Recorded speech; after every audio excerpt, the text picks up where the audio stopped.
All right, so this is Love and Hip Hop Miami, season 4, episode 3. And they don't have a title for this. All right, so we start out with Amada still arguing with her mama about, staying in the DR with her boo instead of going back to Miami and continuing her career. Of course, the mama ain't with it, but Amara, I want to be with my boyfriend. So I don't know. What do I want to do? I'm tired of being a workhorse, all that crap. But we'll see, if Amada. Okay, so moving too fast. Anyway, we get a new character. Now, I didn't feel like rewinding back to get her name, but I think it's actually Florence. So Miss Florence is an artist. She's a singer, dancer, whatnot, and she's Haitian. So I forget what their style is, Cubano type something music, but she's in that zone, like Spices in the reggaeton, dance hall, and then you got other artists who's like soca, so it's different. Even though they are islands, they still got their own separate sound. You know what I'm saying? So she the queen of the Haitian sound. She been doing it big down there, traveling and things of that nature. But COVID kind of slowed down her hustle just a little bit.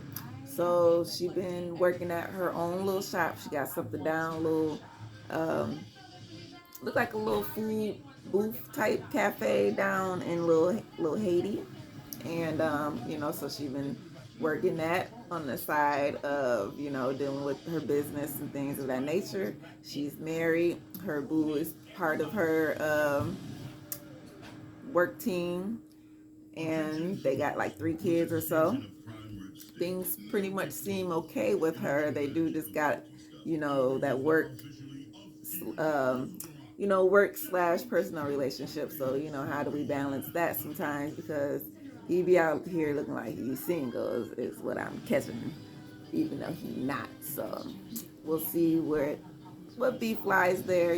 She's something new, something fresh, something new, and we'll get to know her. And then now, who done popped up on the scene, y'all? Ray J. Who the heck told Ray J to come to Miami? Okay, so this actually might be good though, because everybody love Ray J, right? He funny. So he talking about him and Princess done move down there because of his business. He got the Raycons. He got I think the booty scooty. I don't know. He got whatever he got going on. But basically, Miami is where it's at. But he's not leaving Hollywood. When Hollywood do pop back on the scene, he is going back, and he will be with that crew. He just saying, he bi-coastal right now. You know what I'm saying? Kind of like Safari, how he was here in New York, here in Hollywood. Now he bounced in Miami, but he in Atlanta. So it is what it is. Him and Princess called off the divorce. They trying to work on their things. He getting older now, so he thinking I want to actually try to be a good husband and settle down just a little bit. So that means less partying and things of that nature, right? So he hooked up with Noriega. It's his wife's birthday. They're having this big shindig. Happy wife, happy life on their side. And talking to Ray J, he's like, yeah, I could be your married friend. You need some married friends, and I can help you out with that. Example, when you went to what do you say? I'll go to work and I go home to my wife every night. And Ray J like, wait a minute. I mean, I'll be at work for like 4 days. He's like, nah, see, strike one, Ray J. See, if you gonna learn, you better listen. Then what was the strike 2 was, yeah, we went to Vegas. I saw you in Vegas, right? I brought my wife to Vegas. You go tell me, never bring your wife to Vegas. See, strike 2. See, you gotta learn something from the man. They've been married a long time. And so Ray J was like, yeah, I'm kicking out here for a minute and see what Miami got to offer.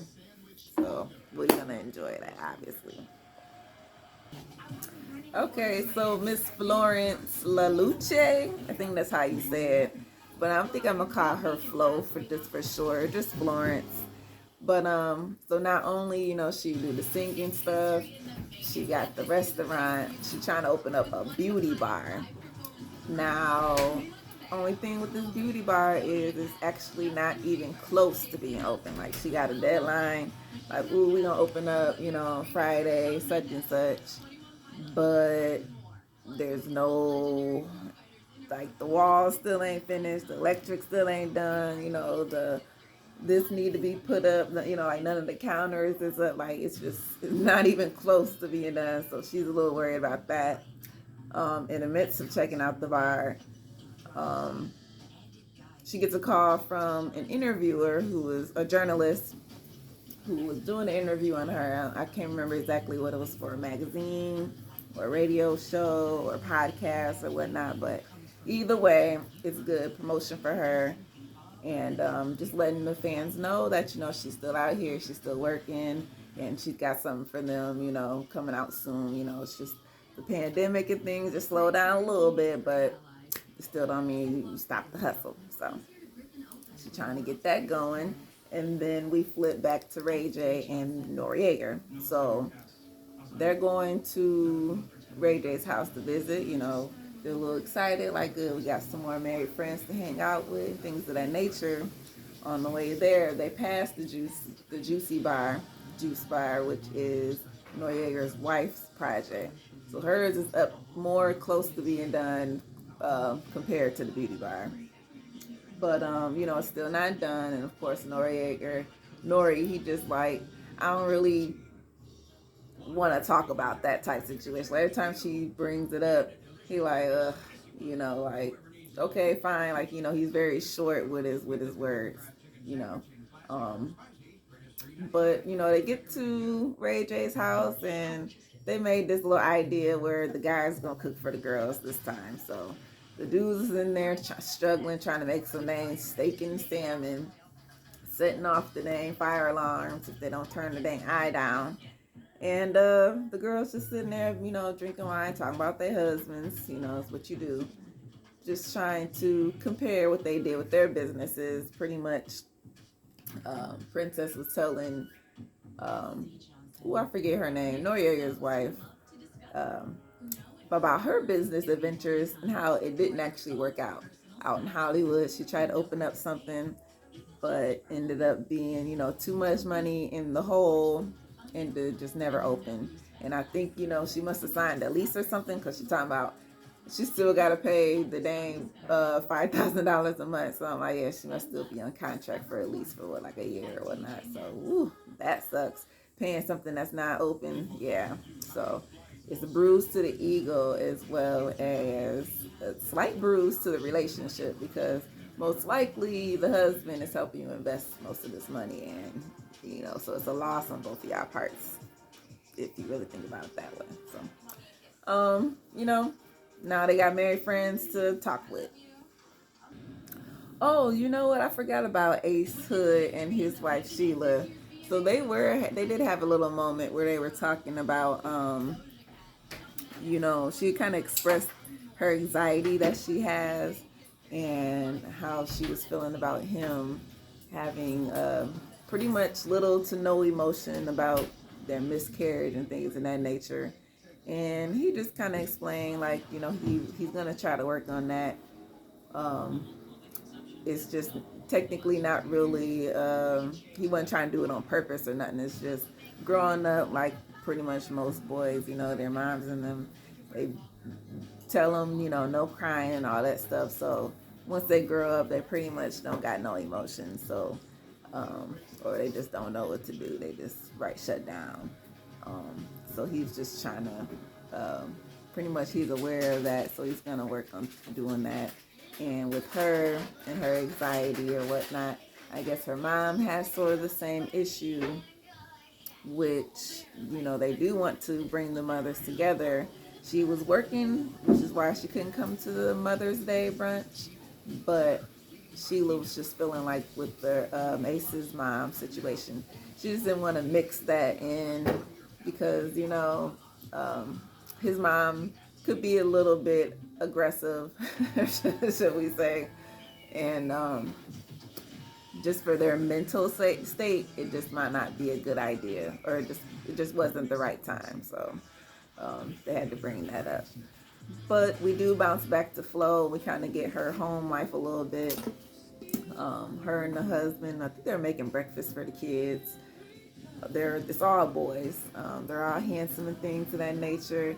And in the interview, she was saying how she really did start from the bottom, and now that you see her now, so she obviously upgraded and did something with herself, um, as well as the husband, and they were just explaining to the kids how they met, how I met your mother type deal. I thought that was kind of cute. He seen her in the club, and went up to her and said, "Hey, can I use your phone? I think I lost mine. Can I use yours to call mine?" And he, boop, boop, boop, boop, called his phone, and his phone was in his pocket. So that was his way of getting her number. Uh-huh. It worked out in his favor though, and they ended up married with 3 kids. So everything was great. The oldest boy. Um, he thought that was kind of cool because he's like, "Ooh, I get to learn, take down the notes, get some tips, you know what I'm saying?" So I thought that was kind of cute. And then who they flipped to? Hold on, let me see one more second. Oh yeah, Amara. So she's still in the DR, and her mom is trying to put her on this little guilt trip. We'll say they're taking a walk, and her mom is trying to explain like where she coming from. Like, oh, I came, I was a little girl, poor in my country, and I needed a better life. So I came to the United States, I was only 17, I had nothing, but I worked and I built everything, and I give everything to you, trying to make it all sound good. And then in the end, she flips it to, yeah, so I think you should go back to Miami, and just, that's because that's where everything is, what I'm saying? I give you everything, but everything's in Miami. And Amara like, okay, I see what you're trying to do here. She like, no, I kind of really want to stay here. Like, thanks, mom, but no thanks. I want to be with this dude. I want to have babies and all this crap. Like, ugh, Amara, really? So Sheila does go and meet with her mom, and we find out that her mom is a nurse, which would explain her missing the brunch because they don't get days off like that all the time. Um, and her mother is not black. She is. She didn't even say exactly what she was, but just off of looks, we're just gonna guess that she's probably Middle Eastern, something in that area, Indian, something of that nature. But her dad was definitely black, so that's where she gets her looks from. Um, but her mom remarried to a white guy, so her sister is actually mixed white. So they, light skin, dark skin. Mom is this, stepdad is white, and how I grew up confused just a little bit because my mom or her mom, pretty much didn't teach her everything it was to be black.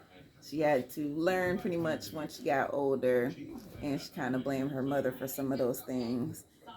She confessed about her miscarriage, um, and you know, basically, kind of just apologizing for just being, a little bratty kid sometimes, just because of what she was feeling and going, whatever she was going through. And then her mom did make a little joke about, cause she got a book out here. I can probably find it on Amazon or something. Google it. And she was saying, yeah, I was waiting on you to make it because, by the time I told you when you make it, you got to retire me from nursing. She's like, yep, it's coming. It's going to take some time, but it's coming. So right there, go help her out, y'all. It's like a women empowerment book. And, yeah. And, the mom, no ill feelings toward her or anything.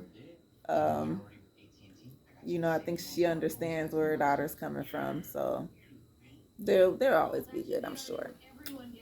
Okay, so I don't know what's up with these little short, little snippet segments, but anyway, Amada and her dude, she basically decided to go back to Miami.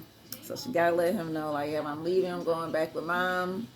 I'm gonna go back with her. I'm gonna make sure, set her up, make sure she's good, figure some things out with my career, and then, I can always come back.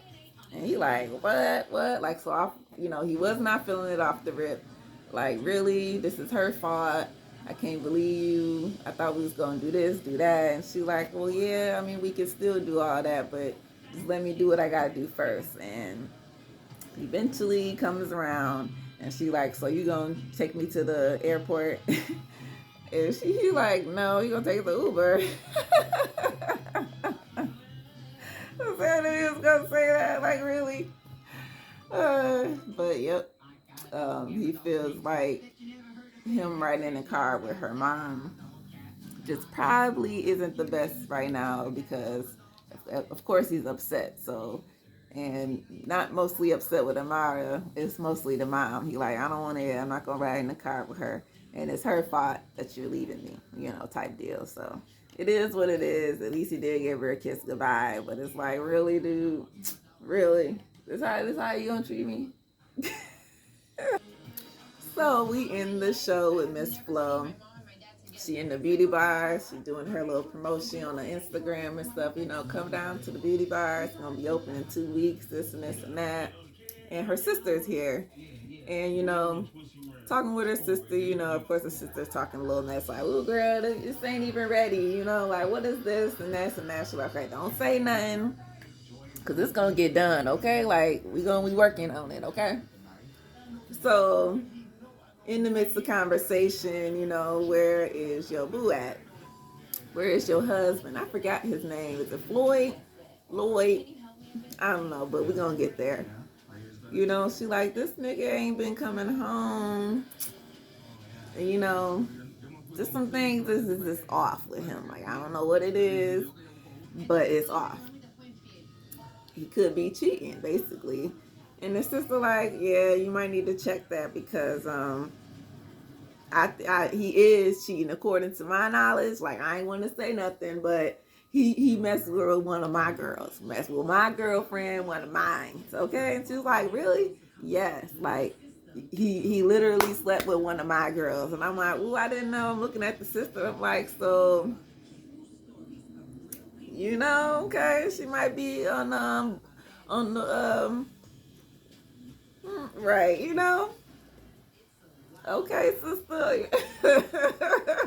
He said no, he was messing with one of mine, and I didn't appreciate that. So you need to go ahead and check your man, because if he doing it to mine, or then he out here in the streets, girl, check that. So of course, not good knowledge to Miss Flo ears, so she have to check that. I don't know, while it was at the little restaurant, that girl, he was like trying to he was talking to her or something. He might not have noticed that she was like literally right next to her, and they was doing something on the phone, and the girl's like, oh no, it's just a business deal, it's just something business, I ain't no numbers exchange over here.